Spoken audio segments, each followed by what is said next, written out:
मैं Aryan Kumar Singh civil right protection का director हूँ, लीगल एसोसिएशन का। हमारी संस्था दिल्ली से संचालित होती है। किसी भी करप्शन के अगेंस्ट हम लड़ते हैं, चाहे वो किसी प्रकार का करप्शन। देखा जाए कि सर जो मालूपुर में जो धरना प्रदर्शन किया जा रहा है, विशाल धरना प्रदर्शन, वो किस तरह का प्रदर्शन किया जा रहा है? ये धरना प्रदर्शन हो रहा है सड़कों के लिए, लेकिन आपको बता दें, आप लोगों के चैनल के माध्यम से पत्रकार बंधुओं का सबसे पहले दिल से आभार व्यक्त करते हैं।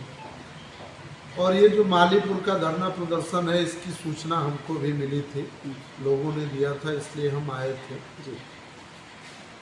बड़े दुर्भाग्यपूर्ण के साथ कहना पड़ रहा है आप पत्रकार बंधुओं के माध्यम से कि यहाँ आज आज़ादी के 74 साल बीतने के बाद भी, खासकर सीयर विधानसभा जब से सुरक्षित हुआ तब से और इसके पहले से, ये क्रीड़ापुर से लेके जो सिकंदरपुर मेन राजमार्ग है, माने सिकंदरपुर राजवाहा समझ लीजिए कि इतनी चलती फिरती और व्यस्त सड़क है, लेकिन मेरी भी उम्र लगभग 48 बरस हो गई और अब तक हम लोगों ने मनमाफी काली पीच की सड़क नहीं देखी।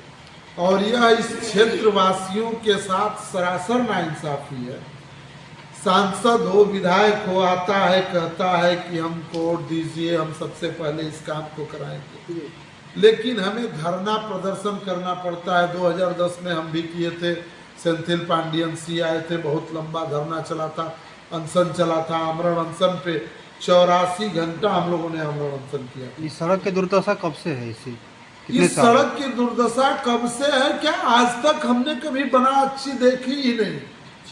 बस बनने के नाम पे इसकी लीपा पोती कर दी जाती है और काम खत्म। इस सड़क से कितने गांव जुड़े होंगे? इस सड़क से कम नहीं जुड़े होंगे तो जो क्रीड़ापुर से और सिकंदरपुर की समस्या है, ये लगभग अप्रॉक्स 500 गांव से कम नहीं जुड़े होंगे। तो सर देखा जाए कि यहाँ सांसद विधायक तो आते ही जाते रहते हैं, बाकी इस बलिया जिला ने एक प्रधानमंत्री दिया था इस देश को, बाकी उसके बावजूद भी यहाँ की सड़कें अधूरी पड़ी रहे, इसका कारण क्या? इसका कारण ये है कि देखिए, बलिया जिला के संपूर्ण सड़कों की बात तो नहीं करिए। अभी आप रसना विधानसभा में चले जाइए, एक विधायक बिना मंत्री हुए और अपने क्षेत्र की हर एकदम गांव की तक सड़कों का चौड़ीकरण कर दिया आदमी।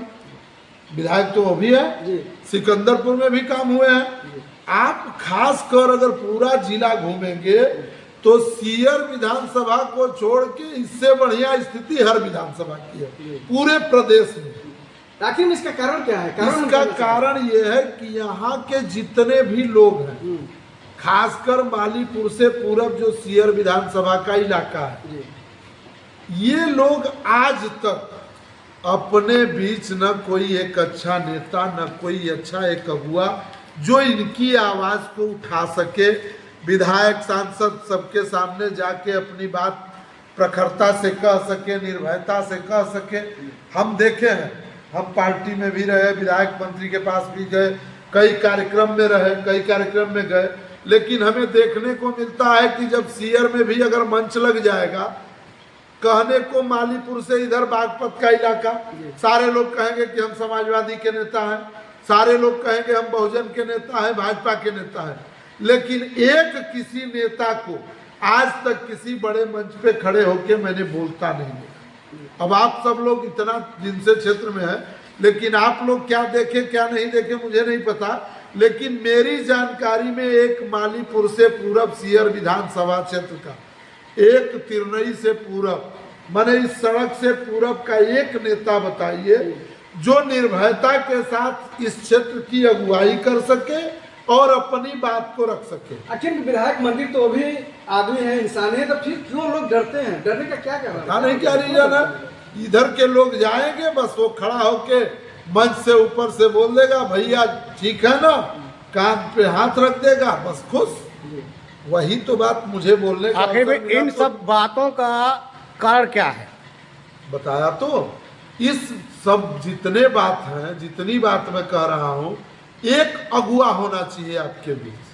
देखिए, घर का भी एक अगुआ होता है, हर घर का एक अगुआ होता है, और अगुआ अगर तेज है तो घर के कोई सदस्य कहीं नालायकी नहीं कर पाते हैं। आपने देखा होगा, घर के अगुआ के रूप में आपने देखा होगा कई लोगों को कि घर का अगुआ अगर तेज है तो कहीं ना कहीं बच्चे को जो जिस लायक है वहां सेट कर ही देता है। देखा है आपने? तो उसी तरह इस क्षेत्र का अगुवाई करने वाला अभी तक कोई है नहीं, और अगर कोई ढंग का मिलता है तो ये लोग उसे बनने नहीं देते। इसके लिए ज्ञापन आप लोग सौंपे हैं, कितनी बार सौंपे होंगे ज्ञापन सौंपे? अब ये लोग आज ज्ञापन सौंपे हैं कि इससे पहले सौंपे हैं। बाकी इन सड़कों के लिए हमेशा धरने प्रदर्शन होते रहते हैं और किसी के कान में जू नहीं रेंगती। उसका रीजन है कि धरना प्रदर्शन तो हुआ, जैसा आज मैंने मंच से भी कहा कि धरना प्रदर्शन करना ही केवल हल नहीं है। एसडीएम साहब को, डीएम साहब को ज्ञापन दे देने से क्या होगा? डीएम साहब भेज देंगे फाइल में लगा के मुख्यमंत्री के पास।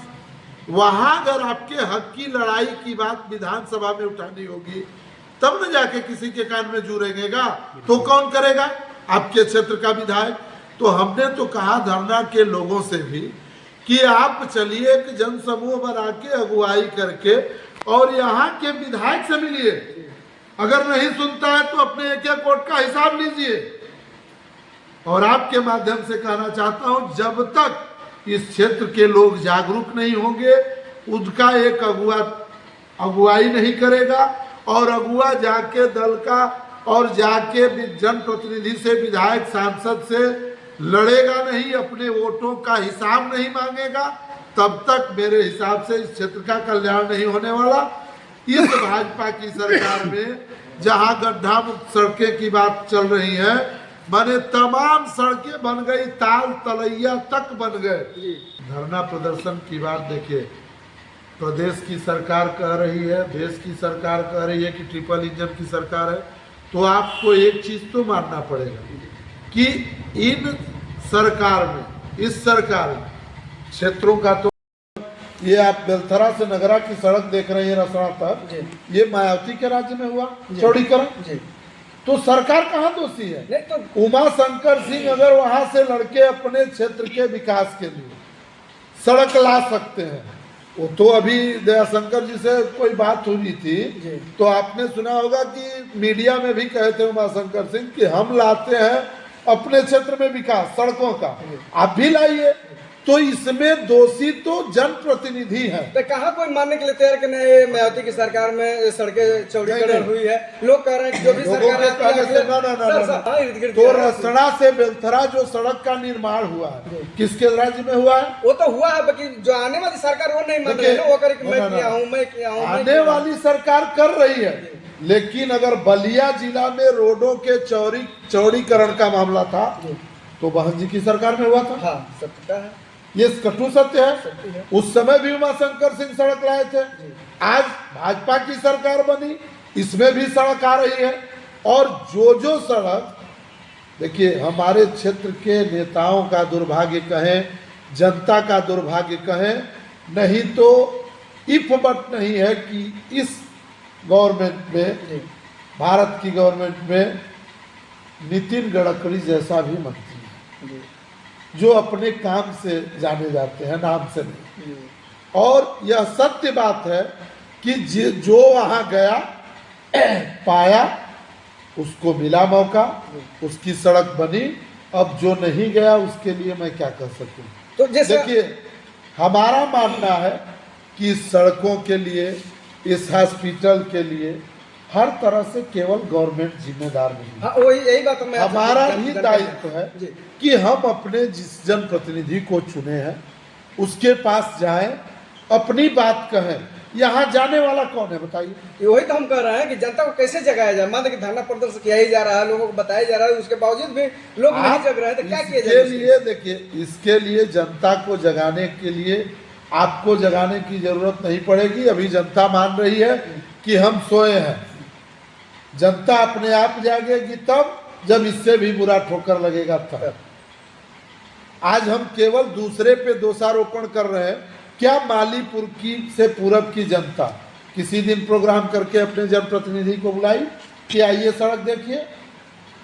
ये सब लोग जानते हैं कि चुनाव से पहले नेताजी की जरूरत होती है, चुनाव के बाद जनता की जरूरत होती है। सर इस बार 2027 में क्या होने वाला है, क्या होगा? देखिए 2027 का भविष्य मैं नहीं कह सकता कि क्या होने वाला है, किसकी सरकार बनने वाली है। न मैं विधानसभा का चुनाव लड़ रहा हूं, न किसी राजनीतिक पार्टी का प्रवक्ता हूं कि मुझे अपनी पार्टी के बारे में बढ़ा चढ़ा के बोलना है। मैं इतना ही कहूँगा कि जितना भी ये दुर्व्यवस्था हो रही है, कहीं न कहीं सरकार के साथ सरकार के निचले स्तर के नुमाइंदा और जनता की अगुवाई करने वाले नेताओं की भी कहीं न कहीं कमी है। हमें बताने की ज़रूरत है, दिखाने की ज़रूरत है, जनता के माध्यम से जनता को जागरूक करके। और आप ऐसा कार्यक्रम करें जिसमें जनप्रतिनिधि हो, अपने पत्रकार बंधु हो, ऐसा कोई मंच। मैं आपके माध्यम से एक ऐलान करना चाहता हूं कि आप लोग भी सहयोगी बने। मैं चाहता हूं कि अभी जिला पंचायत का चुनाव आने वाला है, उससे पहले आप लोगों के सहयोग से एक आखिरी बात मैं कहना चाहूँगा कि आप पत्रकार बंधुओं से भी करबद्ध प्रार्थना है कि एक ऐसे मंच का आयोजन मैं करने की सोच रहा हूँ जो पत्रकार बंधुओं का मंच हो और किसी पार्टी का मंच न हो, और उस पे तत्कालीन प्रभाव से जो हैं जनप्रतिनिधि, विधायक, सांसद, इनको भी आमंत्रित किया जाए और पत्रकार बंधु के बीच में जो लड़ने वाले हैं, जो जीते हैं, सबको आमंत्रित करके एक ऐसा मंच सजोया जाए जिनको दिखाया जाए, तो शायद उससे बेहतर जागृति होगी और सबका ध्यान केंद्रित होगा उन सड़कों पे इस मंच के माध्यम से।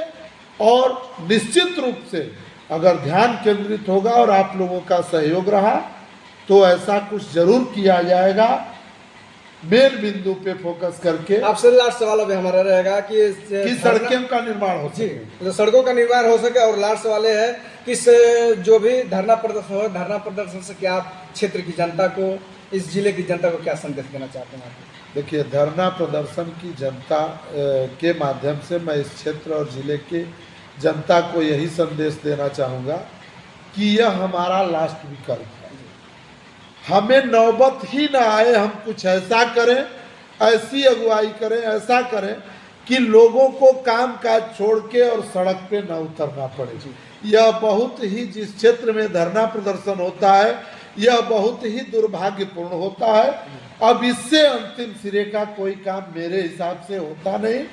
इसी के साथ मैं आपको एक बार, आप सभी लोगों को धन्यवाद ज्ञापित करता हूँ और आप लोग थोड़ा जागृत करिए और आप लोगों के माध्यम से एक दिन बैठ के मैं आपसे टाइम लूँगा और एक स्कीम बनाई जाए कि किस माध्यम से इन लोगों को इस जर्जर सड़कों के बीच उतारा